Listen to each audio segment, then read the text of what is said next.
kembali lagi di Forecast Ngapa Podcast. Balik lagi dengan aku Farah dan rekan aku Kavi. Di episode kali ini kita akan membahas tentang SPMB nih Kak. Betul. Nah, ngomong-ngomong soal SPMB, keinget tahun waktu kita mau daftar ke sini deh. Iya bener banget, jujur deg-degan banget waktu lulus SMP itu harus mantengin WPPD, SPMB itu PPDB, terus harus hitung-hitung nilai, ini enaknya masuk mana, dan akhirnya alhamdulillah banget masuk di jalur tahap 1 prestasi non-akademik. Betul, tapi yang pakai akademik rapor kurang enak Kak. Enaknya pakai apa tuh? Karena mereka kan masih kena indeks sekolah waktu itu. Iya benar. Kalau nilai udah tinggi tapi malah kena indeks turun, aduh sedih banget Kak. Iya sih, banget, ada banget pengalaman sedihnya. Pribadi itu. Iya. Dan pada siang kali ini kita sudah kedatangan salah satu sosok paling penting nih Kak di sekolah kita. Beliau ini guru matematika sekaligus menjabat sebagai wakakesiswaan dari tahun 2025 hingga sekarang. Mari kita sambut Bapak Saiful Anam, SPD.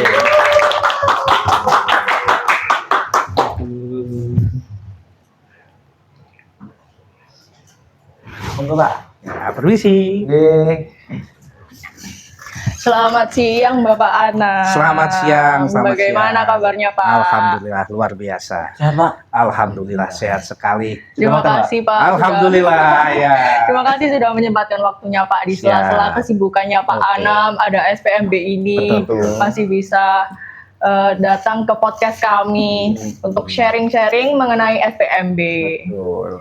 Nah, tadi itu kita udah ceritakan Pak pengalaman tentang kita dulu waktu daftar SPMB itu gimana. Nah, kalau dari segi pengamatannya Pak Anam nih, bagaimana Pak Anam melihat antusias dan perkembangan karakter anak-anak di PPDB kali ini? Baik. Terima kasih sebelumnya sudah mengundang kami. Oh ya, saya selaku wakakesiswaan di SMA Negeri 4 Kota Pasuruan untuk bisa berbagi informasi lah berkaitan dengan SPMB terutama di tahun 2026 ya. Kalau melihat perkembangan perjalanan SPMB yang sudah berjalan 5 hari ini, ya antusiasme terhadap pendaftar calon murid baru ini sangat berantusias sekali, ya sangat baik sekali. Kemudian ini terlihat berbagai sekolah itu sudah melakukan verifikasi untuk melakukan pengambilan PIN. Karena apa? Ya mungkin karena waktu yang singkat, mereka juga dituntut untuk segera melakukan verifikasi dan mendapatkan PIN untuk perjalanan pendaftaran di SPMB di tahun ini. Jadi, oh iya, tadi juga Pak Anam sempat membahas soal pengambilan PIN. Iya. Nah, berarti kita ini sekarang sudah berada di tahap pra-pendaftaran, betul. Calon murid baru itu ngambil PIN di sekolah-sekolah terdekat. Kan pengambilan PIN ini dibuka dari tanggal 28 Mei sampai 9 Juni. Betul, ada sekitar 10 hari sampai 11 hari iya. mengambil. Nah, di sini biar yang lihat atau yang nonton ini tahu apa aja sih yang kita perlukan sebelum mengambil PIN, begitu Bapak. Baik. Untuk tahapan-tahapan di dalam pengambilan PIN ini ada 2 tahap nanti yang harus dilalui. Yang pertama secara online dan secara offline. Gitu. Jadi secara online, jadi sebelum mereka datang memverifikasi berkas ini, mereka itu harus mengupload semua data-data yang dimiliki, mulai dari KK, kemudian nilai rapor, kemudian ada hasil TKA, itu semuanya diupload di by system yang sudah disediakan oleh Dinas Provinsi Jawa Timur. Setelah mereka berhasil mengupload semua data-data itu, kemudian mereka itu harus mengambil antrian untuk melakukan verifikasi data. Apakah data ini benar, apa tidak. Jadi itulah yang dinamakan tahapan secara offline. Jadi mereka harus datang ke SMA yang sudah ditentukan tempat verifikasi sesuai pilihan daripada calon murid baru. Jadi yang menentukan pilihan ini mau verifikasi kemana, ini calon murid baru, bukan dari sistem kan itu. Jadi nanti disediakan beberapa sekolah di situ, mereka akan memilih mau verifikasi di mana. Setelah melakukan verifikasi, mereka harus datang ke sekolah yang dituju untuk melakukan verifikasi. Di situ kita cocokkan antara data fisik dengan data yang ada di sistem. Benar apa tidak? Kalau sudah benar, kita akan ajukan untuk mendapatkan PIN yang akan digunakan di dalam pendaftaran. Nah, begitu pula setelah diverifikasi, ini PIN itu tidak langsung hadir, tidak langsung datang, tidak langsung muncul by sistem. Jadi harus menunggu dulu. 3 jam ya Pak? Ya, minimal 3 jam Oh. setelah verifikasi, kan itu. Ya, nanti mereka setelah verifikasi akan dapat yang namanya lembar berita acara. Itu nanti yang akan diupload untuk mendapatkan PIN yang ada di dalam portal spmbjatim.net. Nah, di jadwal itu kan tertera ya Pak ya, ada agenda latihan pendaftaran tanggal 8 sampai 9 Juni. Betul. Sedangkan di pendaftaran tahap pertama itu dimulai tanggal 11 sampai 12 Juni. Betul. Kan ini waktunya mepet ya Pak, Iya. cuma selang 2 hari aja. Nah, itu sebenarnya seberapa penting sih Pak latihan itu? Apa penting banget buat adik-adik ini harus ikutan latihan atau gimana? Iya, penting banget lah. Kan. Berarti itu Yang namanya sebelum perang itu Iya. kan harus ada persiapan. iya bener banget. Iya, mau perang harus tahu medan. Iya. Oh iya. Berarti itu nanti Medannya harus tahu dulu. sistemnya bakal sama persis kayak yang di latihan ya Pak? Betul, sama sekali. Jadi nanti adik-adiknya nggak bakal kaget gitu. Betul. Waktu ada pendaftaran bisa sendiri udah.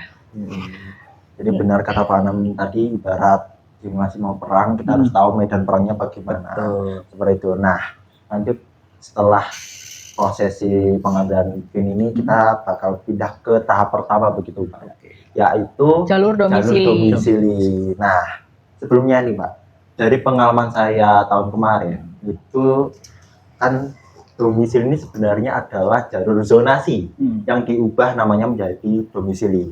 Kemudian di tahun saya yang tahun kemarin itu, domisili ini malah menggunakan nilai. Jadi apa tanggapan Bapak dari domisili ini yang diubah menggunakan nilai, dan juga urutannya diubah. Tahun kemarin kalau nggak salah domisili ini terakhir kan Pak? Iya. Sedangkan sekarang masih Tahap ditaruh pertama. di tahap pertama. Tahap pertama. Gitu. Oke.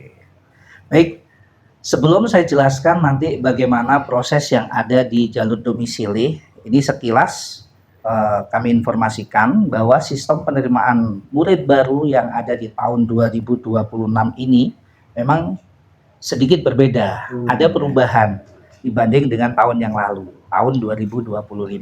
Perbedaannya apa? Perbedaannya adalah di tahap, ya, di tahapan di dalam pendaftaran. Ya, di situ ada 3 jalur yang disediakan di SMA, ya. Ada jalur 1 yaitu jalur domisili, jalur 2 adalah jalur afirmasi, mutasi orang tua, dan hasil Prestasi lomba. Jadi itu.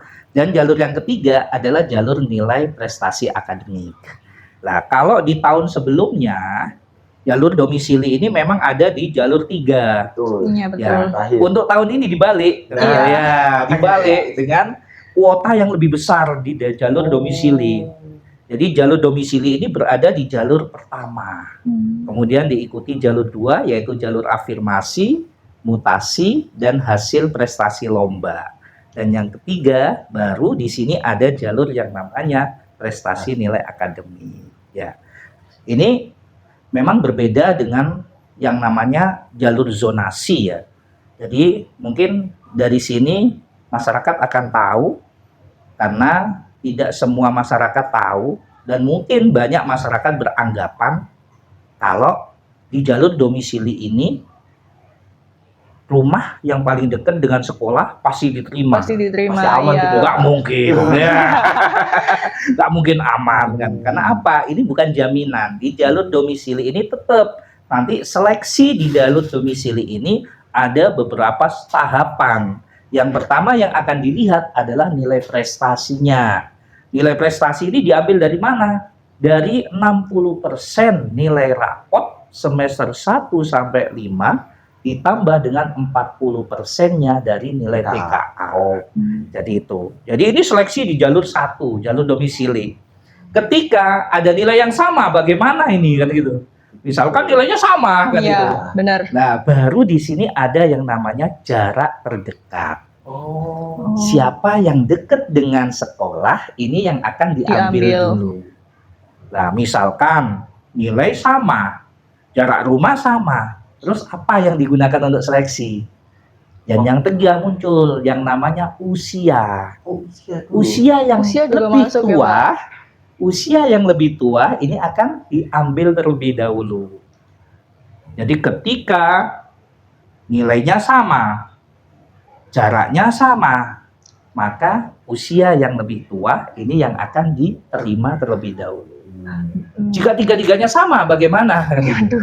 Nah, Gimana Ya, tuh benar Pak? juga. jadi nilai sama, jarak rumah sama, Usia juga usia sama. juga sama, kan gitu. Iya. Ya.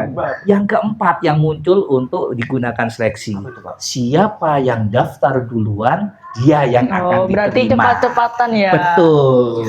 Berarti Betul. penentu utama di jalur domisili itu bukan jarak rumah aja, berarti ada faktor lain juga. Banyak juga tahapan-tahapan untuk masuk di jalur domisili ini. Walaupun namanya domisili, tapi yang diutamakan nilai baru jarak rumah yang kedua. Iya. begitu ya, Pak? Iya. Jadi intinya Nilai. jalur domisili ini berbeda dengan jalur zonasi. Oh. Jadi jangan ada anggapan rumah yang paling dekat pasti diterima, tidak. Gitu. Jadi itu. Berarti itu juga buat lebih mengubah pandangannya masyarakat. Oke, Betul. kalau rumahku deket, nggak usah usahanya aku bagus dong. Hmm. Berarti langsung masuk aja. Iya, Jadi demi mengubah itu juga mungkin ya, Pak. betul. Lanjut, kan buat adik-adik yang mungkin nggak lolos di tahap pertama, masih ada tahap kedua, yaitu yang tadi afirmasi sama mutasi orang tua dan prestasi hasil lomba yang dibuka pada tanggal 17 sampai 18 Juni. Betul. Ini prestasi hasil lombanya ini harus yang paling tinggi ya Pak, yang diupload di web itu. Iya. Jadi untuk di jalur 2 ini ada yang namanya jalur prestasi hasil lomba. Ya, prestasi hasil lomba ini yang dimaksud itu apa? Yang dia mendapatkan juara 1, juara 2, Betul. juara 3. Nanti sistem yang akan memberikan skor. Oh. Ya, jadi sistem. Jadi bukan kapasitas daripada panitia SPMB yang memberikan skor. Jadi kalau dia juara 1 di tingkat kota, tingkat kabupaten, ya pastinya berbeda dengan yang di tingkat provinsi. Iya. Jadi ada penskoran tersendiri di by system nantinya. Hmm. Dan yang perlu diketahui, untuk di jalur 2 ini ada 40% dari kuota yang akan disediakan. Ya, Juga. 30% ini ada di afirmasi, kemudian 5% ada di jalur mutasi orang tua, dan 5%-nya dari prestasi hasil Lomba. Lomba ini bisa lomba akademik maupun non-akademik. Jadi itu. Tapi dari Smama sendiri, kalau kita tahu kan memiliki beberapa event ya, Pak ya. Betul. Nah, apakah itu juga bisa dipakai buat pendaftaran prestasi lomba? Bisa. Jadi bisa. Jadi kayak kalau dari PMR kan ada lokal yang Iya. mengadakan tahunan juga. Ada 4BL juga. Kalau VBL SMA. PMK, maaf. PMK Iya, yang betul. SMP. Jadi bisa, Bisa. lebih menunjang lagi. Betul. Iya. Banyak-banyakan sertifikat berarti apa ya? Betul. Semakin banyak yang diupload, maka nilai nanti Skornya terakumulasi akan semakin tinggi besar. juga. Jadi buat adik-adik yang mungkin sering ikut lomba dan juara bisa pakai jalur prestasi lomba non akademik ataupun akademik gitu. Iya. Berarti beda ya jalur nilai prestasi akademik di tahap 3 sama yang jalur prestasi hasil lomba non akademik ini Pak. Beda banget. Oh, Ya, hasil ya. beda. Kalau hasil lomba prestasi di jalur 2, baik di bidang akademik, ini kan contohnya ya, dia itu juara USN, Iya. ya, Olimpiade Sains Nasional. Ya, jadi itu bisa digunakan, itu Iya. di bidang akademiknya, kan Hmm. gitu. Kalau di jalur 3, ini Nilai murni ya, Pak? dari nilai yang Oh, didapatkan iya. selama dia Sekolah. Jadi itu. Nah pasti kan kalau sistem pendaftarannya itu online maupun offline kan pasti ada kesalahan yang Iya. sering dilakukan oleh calon murid saat mendaftar. Itu apa aja Pak kesalahan yang sering terjadi gitu Pak, terjadi. yang sering ditemui Kesalahan saat umum, Pak. mendaftar iya. Ya, jadi kesalahan-kesalahan yang terjadi itu yang pertama mereka belum tahu kan gitu, belum mengetahui. Ya, Jadi informasi tentang pendaftaran ini mereka masih minim. Ini yang menyebabkan mereka itu terkadang kesulitan. Iya benar. Dan di sistem itu sudah menyediakan latihan itu kan itu. Ada 2 hari yang digunakan untuk latihan. Lah makanya di situ saya sarankan untuk bisa digunakan semaksimal mungkin kan gitu. Sehingga nanti akan ketemu, oh saya nggak taunya ada di mana ini. Ya, bisa saling sharing. Ya berarti Ya, penting khususnya banget di itu. Semapa ini Iya. ada call centernya. Oh ya betul. Iya, Ada bagian ada pusat call informasinya. centernya. Makanya kalau nggak tahu bisa langsung menghubungi di call center di Semapa itu. Oke. Oh ya, karena kita di Semapa nih Pak, boleh nggak sepil kuota berapa pastinya yang diterima oleh SMA 4 baik di masing-masing jalurnya? Oke, sebentar ya. Jadi kuota yang ada di SMA Negeri 4 Pasuruan itu untuk tahun ini itu ada 288 siswa yang nanti yang Banyak bisa kita serap ya. Mulai dari jalur 1 di jalur domisili itu 100 siswa nanti yang Domisili akan 100 diserap. siswa? Iya betul, di 100 siswa di jalur domisili. Kemudian untuk di jalur 2 ini kan tersebar ini kan itu ya. Karena di situ ada 40% itu kan masih dibagi Betul. afirmasi, kemudian termasuk ada disabilitas di situ. Oh, Dan jangan lupa ada golden ticket di situ. golden ticket, Pak. Golden ticket itu untuk siapa? Ya, Untuk para ketua-ketua Iya, OSIS ketua OSIS, ini. iya. Nah, di situ ada golden SMP. ticket, betul. Bisa pakai golden ticket. Tapi ya ada tapinya. Satu sekolah cuma dikasih kuota 1 siswa. Satu sekolah berarti ini SMP-nya atau SMA-nya Pak? SMA-nya kan gitu. Golden ticket untuk cuma OSIS ada cuma satu aja. aja. Padahal SMP di Kota Pasuruan ada 11 ya Pak. Betul sekali. Ya berarti cepat-cepatan itulah dikasih. Cepat-cepatan. Iya, Betul siapa cepat dia sekali. dapat. Betul. Waduh. Ya, saya lanjutkan lagi ya. Baik Pak. Jadi untuk kuota tadi, yang pertama di jalur domisili itu kan tadi 35% ya dari Betul. kuota yang ditentukan oleh Dinas Provinsi Jawa Timur, Ya, khususnya di Semapa ini berarti 100 orang kan. Oke, 100 Kemudian untuk jalur afirmasi karena ada 30%, ini kurang lebih ada 86 siswa nanti yang bisa masuk di dalam kuota itu. Kemudian di jalur mutasi ini ada 15 siswa, jalur prestasi hasil lomba ada 15 siswa, dan di jalur prestasi akademik ini kurang lebih nanti ada 72 siswa. Berarti paling banyak di jalur yang Iya, domisili domisili jalur 1 karena kuotanya 35%. sedangkan mutasi sama lomba itu isi cuma 15 anak. Iya, itu kan nanti terbagi kan. Tadi memang di jalur 2 itu 40% besar, Betul, tapi ya, masih besar. dibagi kan Iya. gitu ya. Ada afirmasi, ada hasil lomba, Iya. dan ada mutasi. Kan itu. 30%-nya afirmasi. Betul, Sisanya buat yang mutasi sama prestasi. prestasi. Gitu. Berarti kalau dipikir-pikir agak nyeremin juga ya Pak ya. kalau nilai rapot aja jelek, TKA jelek, apalagi nggak punya prestasi apa-apa, Betul. cuma ngandelin jarak rumah, Betul. mana bisa ya Pak Iya. ya. Gitu. Ya. berarti ada perbedaan nggak Pak antara SPMB tahun sekarang sama tahun yang sebelumnya? Oke. Perbedaannya ya cuma di perubahan jalur itu aja, kan gitu. Perubahan jalur di mana di tahun yang lalu itu jalur 1 itu digunakan untuk jalur afirmasi. Untuk Ya, tahun ini sudah berubah. ya. Ya, jadi jalur 1 digunakan untuk jalur domisili. Jadi itu. Oke, baik. Mungkin tapi saya penasaran satu hal Pak. Kalau menurut Pak Anam ini nantinya pengaruh dari nilai TKA terhadap tahap ketiga itu kayak gimana Pak? Wah, besar sekali. Oh iya. Karena apa? Bobotnya 40% itu kan itu Oh iya, ya. 40%. 40%. Ya, jadi nanti di seleksi nilai akademis itu tadi yang sudah saya sampaikan. Jadi untuk jalur 3 seleksi nilai akademis itu diambil 60% daripada nilai rapotnya semester 1 sampai 5 dan 40% dari nilai TKA. Kalau TKA-nya gede enak gitu loh. Kalau Alhamdulillah. TKA-nya kecil ya banyak berdoa lah gitu ya. Jadi itu. Kalau TKA-nya besar kan setidaknya kalau bisa ngangkat lah. Betul. Kalau udah nilai rapotnya kecil, TKA-nya juga jelek. sama jelek karena banyak banget yang cerita ke aku Pak. Nah, kayak waduh nilai TKA ini bikin jelek nilai kayak gitu. Banyak yang bilang soalnya TKA tinggal klik aja. Makanya hancur semua itu nilainya. Iya. Malah. Tapi ada satu untuk anak ini saya cerita aja Pak. Iya, iya, itu malahan nilai TKA-nya itu lebih bagus daripada nilai rapotnya. Nilai rapotnya 90, Betul. TKA-nya 93 Pak. Mantap. Ya, Jadi semoga sudah dipersiapkan. Ya. semoga kita yang di SMA ini juga ada TKA kan Pak. Betul. Semoga kita semua itu bisa Oktober depan deh aku kayaknya. Waduh, semangat kita. Saya masih 2 tahun Iya. lagi.